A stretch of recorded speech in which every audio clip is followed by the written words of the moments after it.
Pueden tomar asiento, hermanos. Uno de los escritores favoritos que tengo es una persona ya muerta. Él se llamaba A.W. Tozer. Este varón escribía cosas muy profundas, muy simples en su lenguaje, pero muy profundas. Y encontré esto que dijo, hablando de los versículos de hoy. Dice: tan ancho es el golfo que separa la teoría de la práctica dentro de la iglesia cristiana, que si una persona que no es creyente visita la iglesia algún domingo y observa la conducta de la gente mientras está en la iglesia, y por la tarde pudiera ver cómo se conducen, esa persona concluiría que esa gente tiene dos religiones, una para la iglesia y otra para fuera de la iglesia. Yo creo que A.W. Tozer le pega al clavo en esto.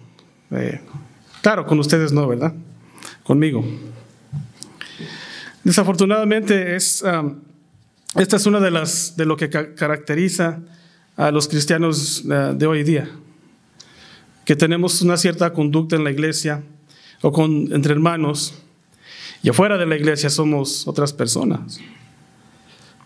Por eso quise ponerle el título a este mensaje, hacia la madurez espiritual. El Señor nos llama a madurar en el Señor, a madurar en el aprender, del aplicar lo que vamos aprendiendo. El libro de Santiago no es un libro o una carta que tenga mucha teología. Es una carta donde hay enseñanzas prácticas para la vida cristiana. Sin embargo, Dios desea que cada creyente madure más en su caminar, en su relación con Él. Santiago nos hace ver que el cristiano tiene que vivir lo que confiesa creer, que tienen que ir a la par, de la mano. Y este caminar del cristiano madura conforme somos obedientes a lo que vamos aprendiendo. La fórmula es verdaderamente simple. Él nos ayuda a madurar, nos ayuda a crecer espiritualmente conforme ponemos en práctica lo que aprendemos. Estos versículos nos dicen mucho, pero saqué 3 puntos de estos versículos para que viéramos. Si tienen sus notas, pueden seguirme ahí, pueden escribir lo que ustedes quieran. Versículos 19 al 20 dice: esto lo saben mis amados hermanos, pero cada uno sea pronto para oír, tardo para hablar, tardo para la ira, pues la ira del hombre no obra la justicia de Dios. ¿Cuántas veces hemos escuchado estos versículos que se nos han dicho? ¿Verdad? Que sea, más adelante, que seamos hacedores. ¿Verdad? ¿Cuántas veces hemos pasado por alto lo que se nos enseña, bien o mal, de estos versículos? Yo sé que en mi caminar cristiano, cuando era más joven en el Señor, me costaba ser hacedor, me costaba controlar mi boca, me costaba controlar la ira. Era una persona muy iracunda. Entonces, sabía los versículos, los entendía, pero el aplicarlo me era difícil, porque andaba más en la carne que en el espíritu. Entonces, un cristiano que está madurando, número 1, cuida lo que dice y controla sus emociones. Es interesante, hermanos, cómo Santiago abre o sigue con estos versículos con esta frase: esto lo saben. Ahí en su nota lo van a ver. Esto lo saben. Lo que Santiago hace aquí es recordarle a esas personas que eran creyentes de que ya habían aprendido esto. Más adelante vimos que vamos a ver que Santiago les dice que es una palabra que ya ha sido implantada. Entonces Santiago les está diciendo: esto ya lo saben. Y es interesante porque esto no es una instrucción nueva, pues ya lo sabían. Era algo que quizás se les había olvidado. Dios sabe que como seres humanos tenemos tendencia a olvidar la instrucción. Si no estamos en continuo búsqueda de nuestro Señor Jesús, de su palabra, se nos olvida rápidamente, ¿no? Se nos olvida rápidamente quizá hasta nuestra identidad en Cristo. Porque muchos se pueden identificar más con el mundo que con las cosas del Señor. Y yo creo que conforme pasa el tiempo y llega la mentira o la apostasía a la iglesia, la gente más se deja llevar por la influencia del mundo. Esto es algo que ha sufrido la iglesia desde Pentecostés, desde el día que nació la iglesia. Pero creo que ahora lo vemos como la gente se disculpa más y más. Y la frase "no me juzgues", la frase "yo tengo mi relación con el Señor" es más fuerte que lo que dice la palabra del Señor. Entonces Santiago les dice a esas personas creyentes: ustedes ya lo saben. Cuando dice "ustedes lo saben", está diciendo: recuerden esto, hagan memoria de lo que ya han aprendido, recuerden de las enseñanzas de Jesús. Este versículo, el 19, hay dos cosas que nos instruye: que seamos prontos para oír, tardos para hablar y tardo para la ira. Cuando una persona es compasiva, generalmente es una persona que sabe escuchar a otros, sabe sentarse con la persona y no ser la única persona que está hablando, sino escuchar a la necesidad del hermano, escuchar la necesidad hasta del que no es creyente. Y como cristianos tenemos la tendencia de convertirnos en fariseos, aventarles un versículo, otro versículo. Tú estás en pecado, ¿por qué no caminas con el Señor? En lugar de sentarnos y tratar de figurar de dónde viene lo que está diciendo. Si es un pecado que está viviendo, si es una rebeldía contra el Señor, si es una confusión de lo que en realidad enseña la palabra del Señor. Tenemos que aprender a escuchar a otros. Yo he estado en situaciones donde hay personas, quizá hasta líderes de la iglesia, hermanos, donde tienen que ser ellos los únicos que tienen opiniones, los únicos que hablan, sin darse cuenta que la persona a la que están sentado enfrente de ellos están cargando quizá con cosas muy pesadas, pero en su temor por ser juzgados no dicen nada. Y esto no ayuda a la persona. Entonces, pronto para oír. Seamos prontos para escuchar a las otras personas. Una persona que sabe escuchar es una persona que es atenta a las necesidades de otros. ¿Qué tal en el matrimonio, hermanos? ¿Culpables? Y creo que aquí es donde aparte pues de que no somos buenos para escuchar a los demás, ¿qué tal en la vida matrimonial? En el matrimonio. Creo que ahí es una de las áreas donde fallamos más como cristianos, como esposos o como esposas. A veces no escuchamos las necesidades de nuestra esposa, ¿verdad? Dicen que el hombre habla 10,000 palabras por día y la mujer 30,000. Entonces hay mucho que escuchar. ¿Ya? Le digo a mi esposa, no está aquí, por eso digo que cuando termino de hablar con ella me están sangrando las orejas. No es cierto. Pero a veces nos cuesta escuchar a la esposa que el Señor nos ha dado. Y si, varón, tú eres sacerdote de tu casa, y si tenemos facilidad de escuchar a otra gente afuera, quizá, ¿cuál es el problema o cuál es tu lucha de no escuchar a tu esposa?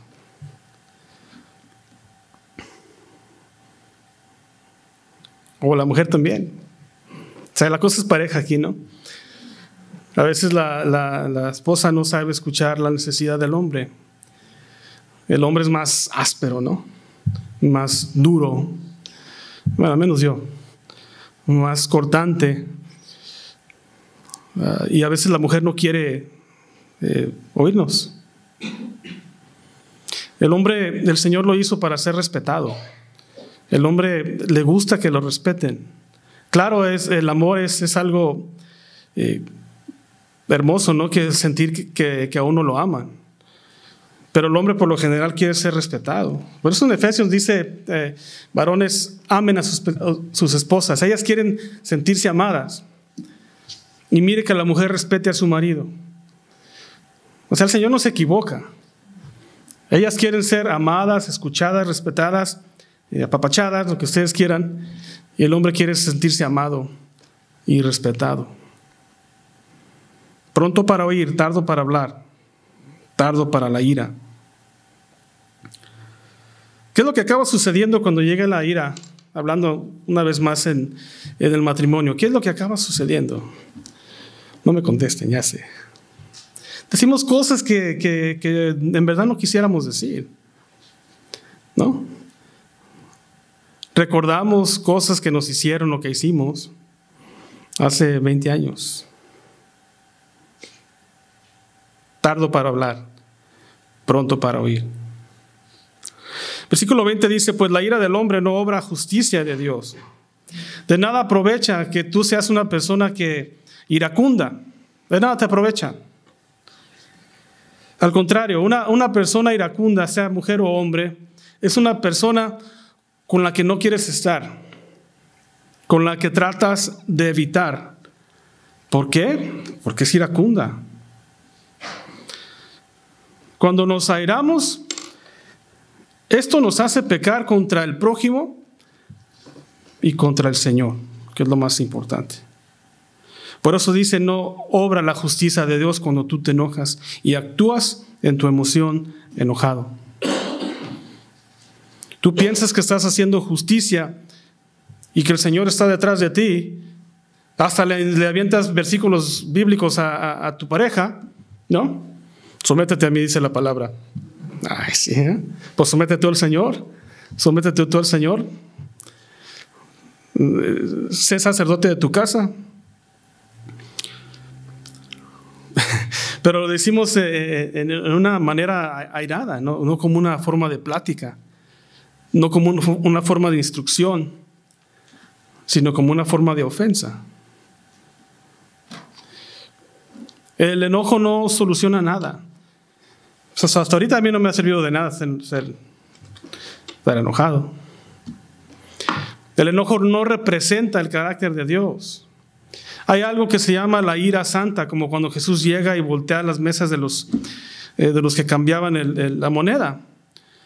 Hay una ira santa que el cristiano debe sentir cuando saben que hay cristianos que están siendo perseguidos, que las cabezas están siendo cortadas, que los niños están siendo abortados. Eso se llama ira santa, y eso el Señor lo permite.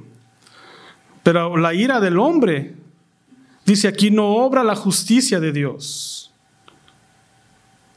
Hay dos tipos de enojo. Entonces no representa el carácter de Dios cuando estamos airados. Y tomamos decisiones y hacemos cosas que pueden y han tenido consecuencias catastróficas. Muchos matrimonios terminan a causa de la ira incontrolable y el no saber escuchar. Quizá ustedes sepan de alguno. Quizá ustedes han sido parte de alguno. El Señor perdona. El Señor es bueno. Y todo lo que tú dañaste, el Señor lo puede restaurar y hacerlo nuevo. El hombre es vengativo por naturaleza. Queremos justificar nuestro enojo, nuestra venganza, y defendemos nuestros supuestos derechos. Entonces, parte de ir madurando en el Señor es reconocer cuando nuestras palabras hagan daño y mejor callarnos. Walk away. Proverbios 10:19 dice: en las muchas palabras la transgresión es inevitable, pero el que refrena sus labios es prudente. Una persona que es iracunda no tiene dominio propio, o no sabe practicar el dominio propio. Y es una persona que deja que la ira lo domine. Reacciona en la carne y no en el espíritu. Y es una área muy peligrosa. Santiago aquí nos da un consejo práctico: tardo para hablar, pronto para oír, lento para la ira. En Eclesiastés 7, versículo 9, Salomón dice: no te apresures en tu espíritu a enojarte, porque el enojo se anida en el seno de los necios. Lo que dice Salomón aquí es que el enojo, la ira, llega a ser parte de quien eres. Se ha anidado, se ha hecho parte de tu carácter, dice Salomón. En esta persona tú te has convertido. Este enojo del que habla Salomón es un enojo que te vuelve necio. Una persona necia es una persona que no puede entender lo correcto y se aferra a su posición equivocada. Una persona necia es una persona que no puede entender, y subrayo puede, y se aferra a una posición equivocada. Eso es la necedad. Entonces Salomón nos dice que la necedad se anida, hace raíces. En sí tú ya te estás volviendo en una persona necia, que te aferras a lo tuyo sin querer tener el oído abierto para escuchar. Que no te has hecho tardo para hablar, más bien quieres ser escuchado. En Proverbios 29:22, Salomón también escribe: el hombre lleno de ira provoca rencillas, peleas, y el hombre violento abunda en transgresiones. El hombre violento abunda en transgresiones. ¿Qué es una transgresión? Un pecado contra el Señor. Si tú eres una persona violenta, llena de ira, tú abundas en el pecado contra el Señor. Es un lugar muy peligroso en el cual estar. Ser pronto para oír y tardo para hablar también nos sirve, hermanos, cuando escuchamos la palabra de Dios. ¿Está lloviendo?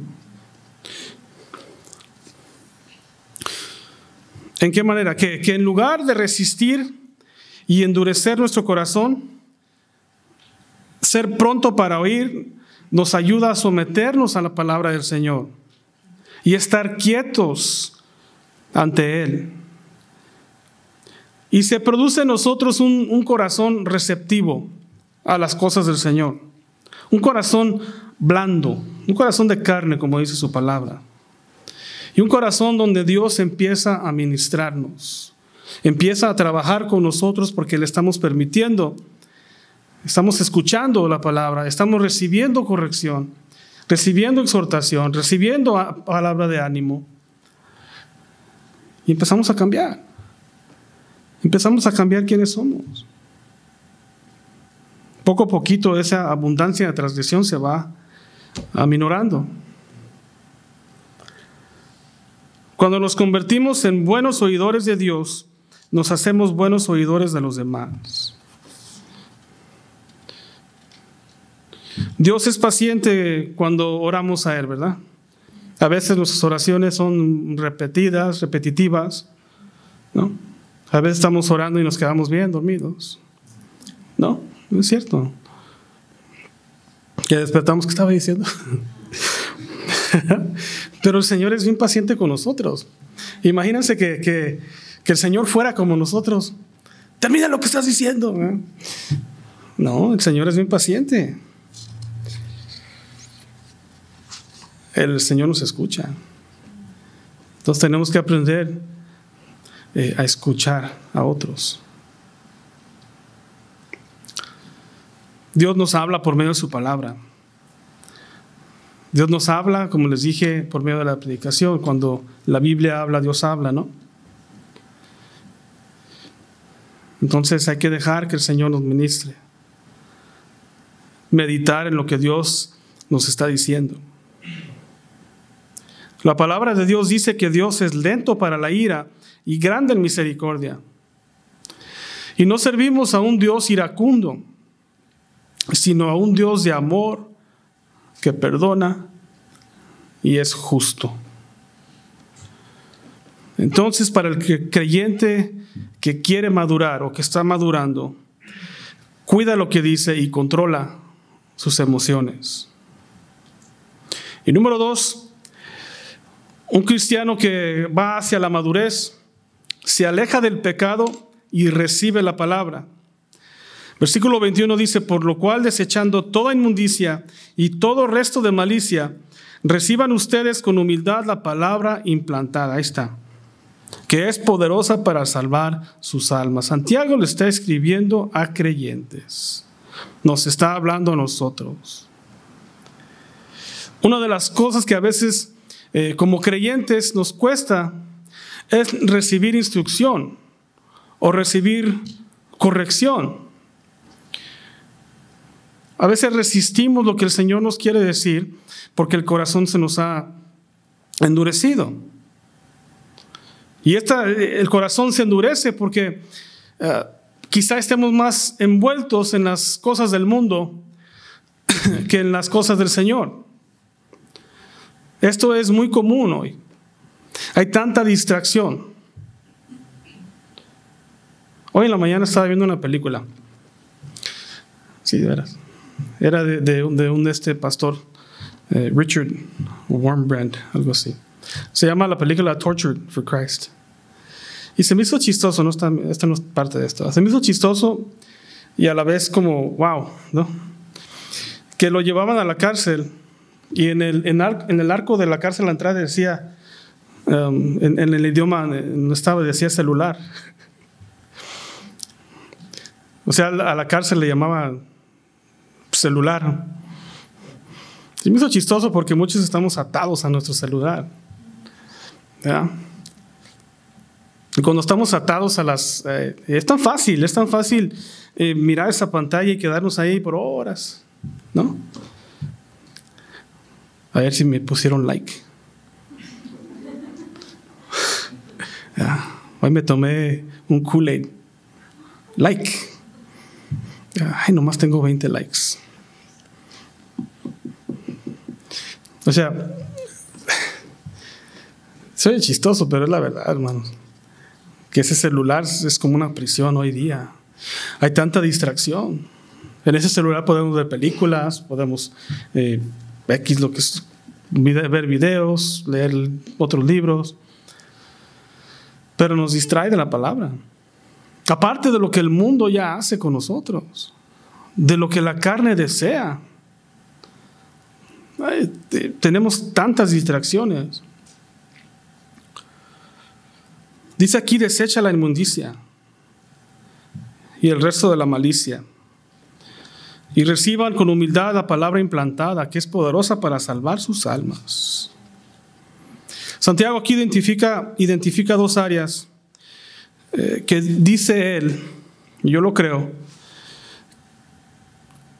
que no nos permite recibir la palabra del Señor. Una de ellas es la inmundicia. Esa palabra se oye feo, ¿no? Sí, así como eres un inmundo. Pero es una palabra que el español usa. Mundano, inmundicia. Esta La inmundicia es una persona que entiende lo del mundo, desea lo del mundo y practica las cosas del mundo y no tiene problema con ello. Y esta inmundicia dice aquí que nos mantiene alejados de la voluntad de Dios, de la presencia de Dios. Y son cosas que estorban en nuestra relación con el Señor. Primera de Juan, ya se la saben, capítulo 2, 15 y 16 dice: no amen al mundo ni las cosas que están en el mundo. Si alguno ama al mundo, el amor del Padre no está en él.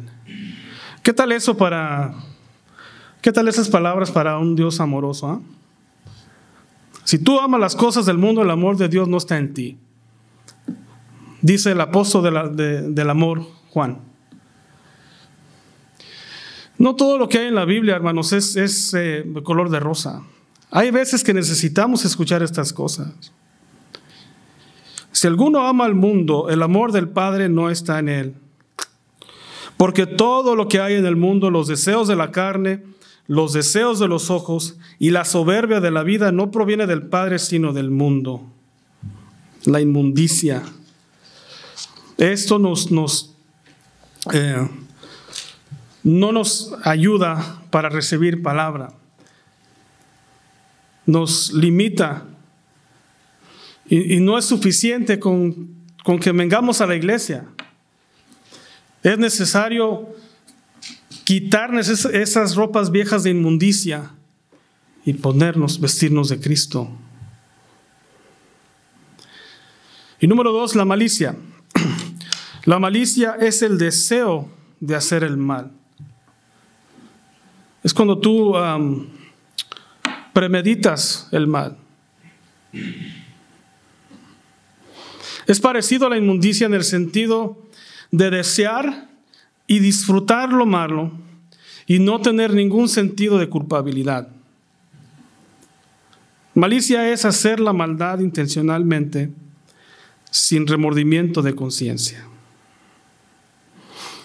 Pablo le dice a Timoteo, en 1 Timoteo 4, que hay algunos que desarrollan una conciencia cauterizada o sellada, de donde ya ninguna moral o razón puede llegar a la mente. Es una conciencia cauterizada, el Señor la ha sellado. ¿Por qué? Porque estás lleno de mundo y ya la palabra ya no entra. Es como una soga de plástico, le quema las puntas y ya no se desbarata. Pero lo bueno, hermanos, que Dios es más fuerte que toda inmundicia y malicia. Todo aquel que reconoce que tiene este tipo de rasgos, que es enojón, que se llena de ira, que sabes que estás lleno de mundo, de malicia. Si tú reconoces que tienes estos rasgos, Dios te puede cambiar. Dios puede trabajar en tu corazón, pero tienes que abrir tu corazón hacia Él. Tienes que estar dispuesto a ser obediente a Él. Dios es más que capaz de cambiar a esta persona, de cambiar la manera de pensar, la manera de vivir, de limpiarte de la inmundicia, de que dejes de planear malicia hacia otros. Es más que capaz. Y la malicia puede ser tan astuta que hacemos mal a otra persona, a veces hasta sin darnos cuenta, porque ya estamos tan acostumbrados a hacer el mal, a hablar lo que no debemos hablar. Esa es malicia. Primera de Pedro 2, 1 al 3 dice: por tanto, desechando toda malicia, todo engaño e hipocresías, envidias y toda difamación, deseen como niños recién nacidos la leche pura de la palabra, para que por ella crezcan para salvación, si es que han probado la bondad del Señor. Santiago habla de recibir esta palabra con humildad. Le habla a los cristianos y dice: recuerden esto ya lo saben, reciban esa palabra que ya entienden con humildad de corazón. El Señor ya nos ha implantado esta palabra, ahora nos toca ponerla en aplicación a nuestra vida. Quita toda inmundicia, quita toda malicia. Sé buen oidor.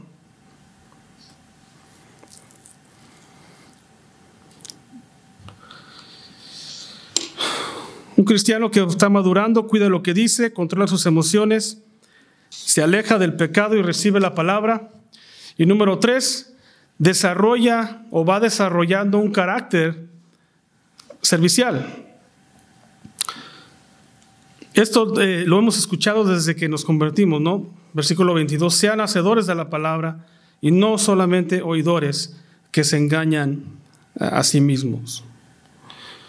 Una vez que hayamos limpiado de lo malo, recibimos la palabra y estamos preparados para hacer lo que Dios nos está pidiendo, para servirle. Aquí Santiago nos da lo que se llama un imperativo, una orden, commandment. Dice, sean hacedores de la palabra y no solamente oidores. No está pidiendo que lo hagan, nos está diciendo, esto ya lo saben. ¿Cuándo van a ser hacedores de la palabra? Sean, háganlo. Prontos para actuar, prontos para servir, hacer.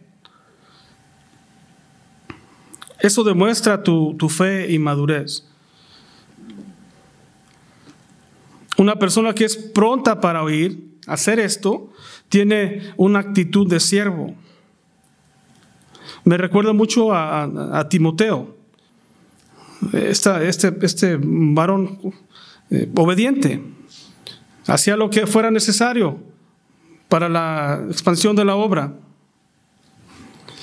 1 Corintios 4:17 dice, por esta razón les he enviado a Timoteo, que es mi hijo amado y fiel en el Señor.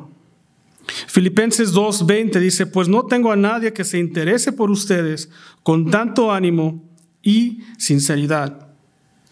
Filipenses 2:22 y 23, ya conocen la reputación de Timoteo, que como hijo a padre ha servido conmigo en el Evangelio.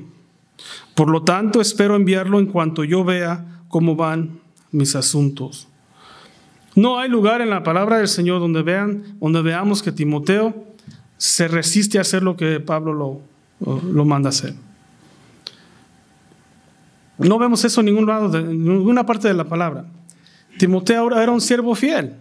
Tenía un carácter servicial. ¿Por qué? Porque como gentil, hijo de gentil y judío, el Señor lo había alcanzado y salvado.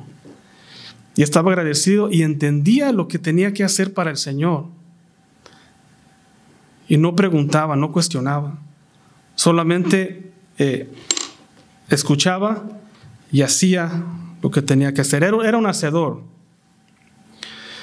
Y el carácter de Timoteo es un ejemplo para todo aquel que quiere hacerse hacedor. Timoteo recibía dirección de Pablo y hacía lo que fuera necesario. ¿Para qué? Para el seguimiento y la expansión del reino del Señor. Toda iglesia necesita siervos como Timoteo. Toda iglesia necesita siervos como este varón de Dios. Un hacedor que obra y hace para el reino del Señor. Versículos 23, 24 dice, porque si alguien es oidor de la palabra y no hacedor, es semejante a un hombre que mira su rostro natural en un espejo. Pues después de mirarse a sí mismo e irse, inmediatamente se olvida de qué clase de persona es. La palabra de Dios es como un espejo. Nos muestra quiénes somos. Identifica áreas en nuestra vida que necesitamos mejorar. Identifica pecados en nuestra vida, iniquidades en nuestra vida que tenemos escondidas, según nosotros, contra el Señor. Nos redarguye cuando hemos pecado. Nos corrige cuando estamos en desobediencia. La palabra de Dios es un espejo. Cuando tú lees la palabra y si no te puedes identificar con algunas cosas, Yo me pregunto si eres cristiano. No es para los demás. La palabra de Dios es para ti, para mí. Y una cosa es cierta, hermanos, que los que andan en rebeldía contra el Señor, en desobediencia, raramente abrirán este espejo. Raramente permitirán que la palabra les hable. Porque sabe que ahí va a encontrar la corrección, quizá la reprensión. Y a veces fuertes advertencias. Entonces no debemos evitar abrir este espejo. No debemos evitarlo. Dios es paciente, sí, y es amoroso. Pero Él no entiende tu situación de pecado. Él no lo comprende. Dios comprende mi situación. Él sabe por qué ando con esta otra persona. Él no lo comprende ni lo acepta. Él lo que desea es restaurarte con Él. Que te puedas mirar en este espejo de la palabra y que tu corazón empiece a cambiar. Dice Números 14:18, el Señor es lento para la ira y grande en misericordia. Él perdona la iniquidad y la rebelión. Gracias a Dios, ¿eh? Yeah. Pero dice, pero de ninguna manera dará por inocente al culpable. Dios quiere perdonar, pero tratará con el que es rebelde. El hacedor es uno que obedece y hace lo que Dios le está pidiendo, cualquier cosa que sea. Y a veces la palabra de Dios, hermanos, puede parecernos dura, puede parecernos extrema, pero el perdón del Señor es extremo. Lo que hizo el Señor en la cruz es extremo, es radical. Entonces Él perdona lo extremo que has hecho, todo lo que has hecho. No hay que dejar ser guiados por nuestras emociones, ya se los he dicho. Ni el enojo, ni la tristeza, ni la ira, ni la alegría. No tomes decisiones basadas en tus emociones, porque ahí la vas a regar. Toma decisiones que sean bíblicas, que se alinee tu pensamiento, tu decisión con la palabra de Dios. Amén.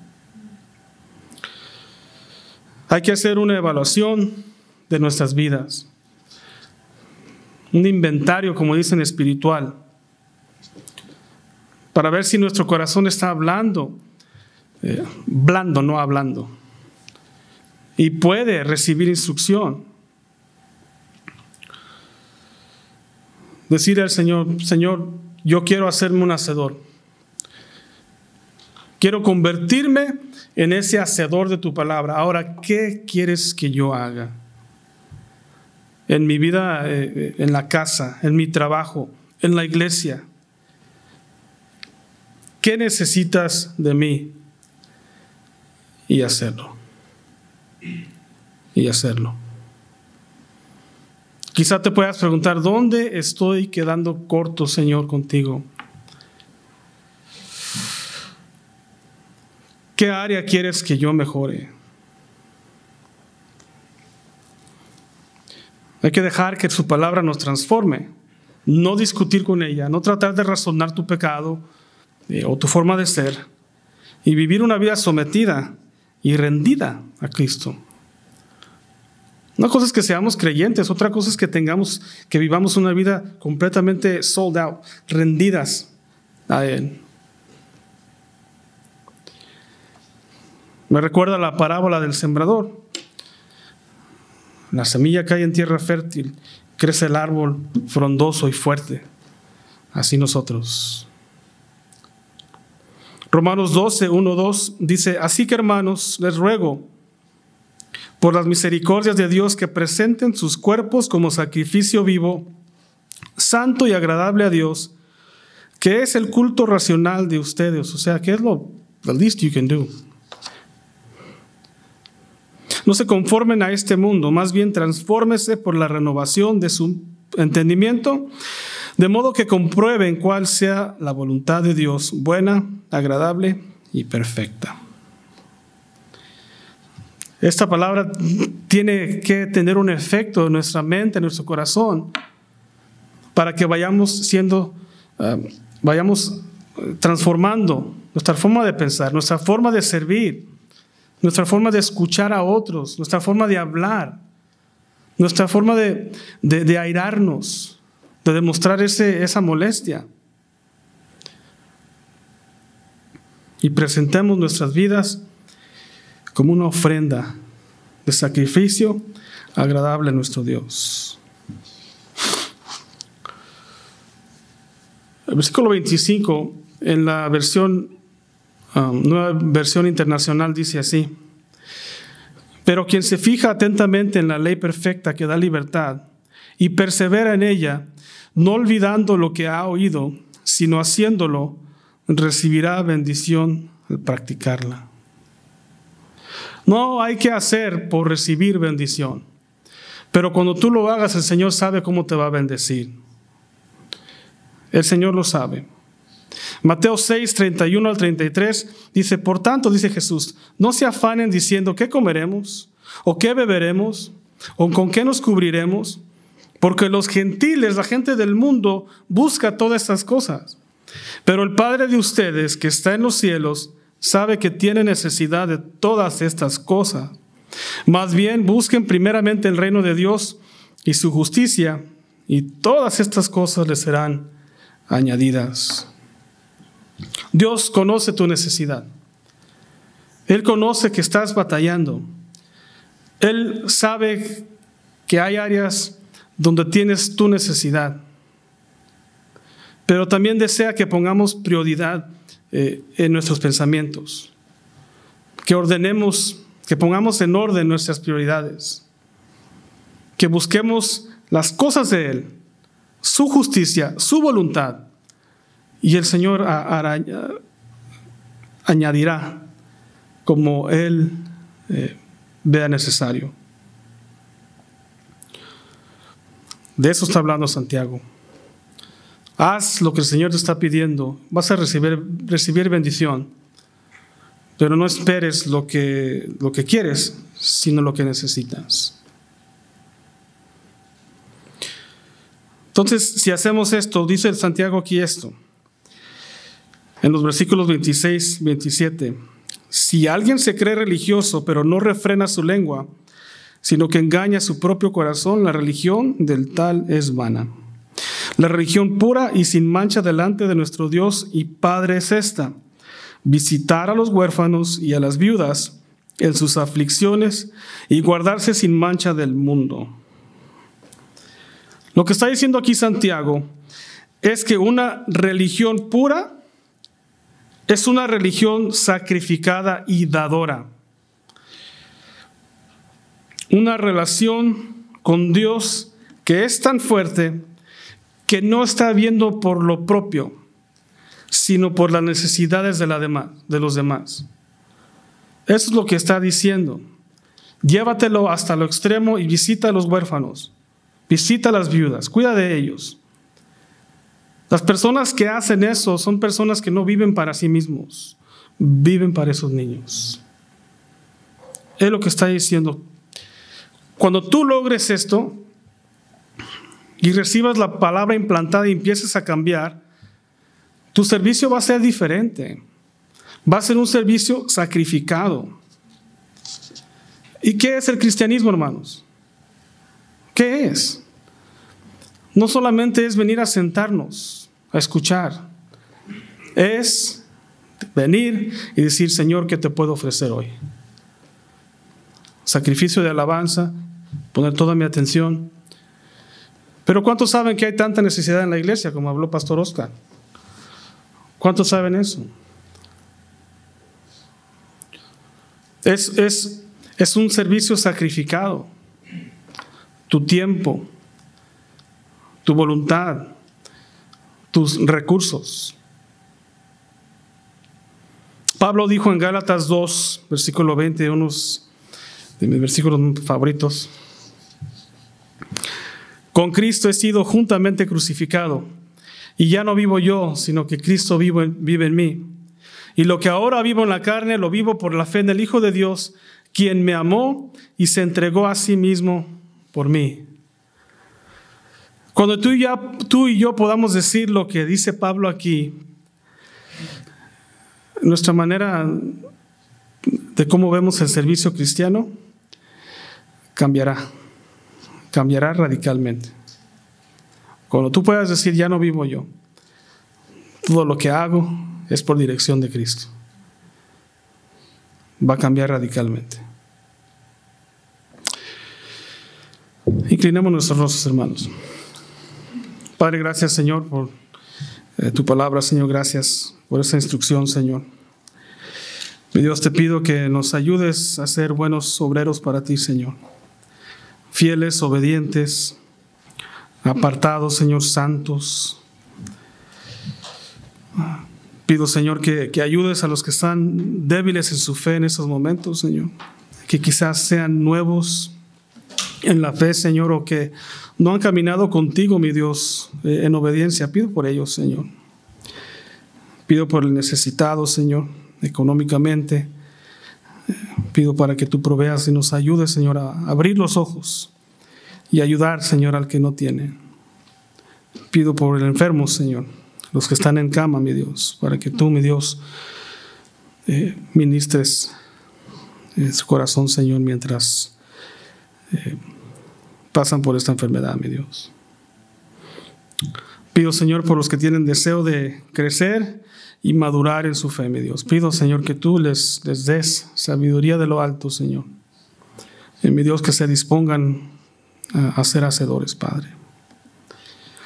Señor Jesús, te necesitamos, Padre. Y confiamos, Señor, que tú así lo harás.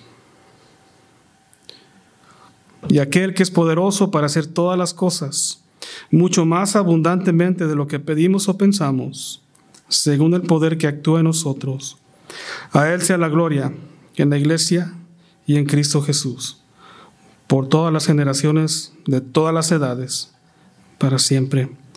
Amén.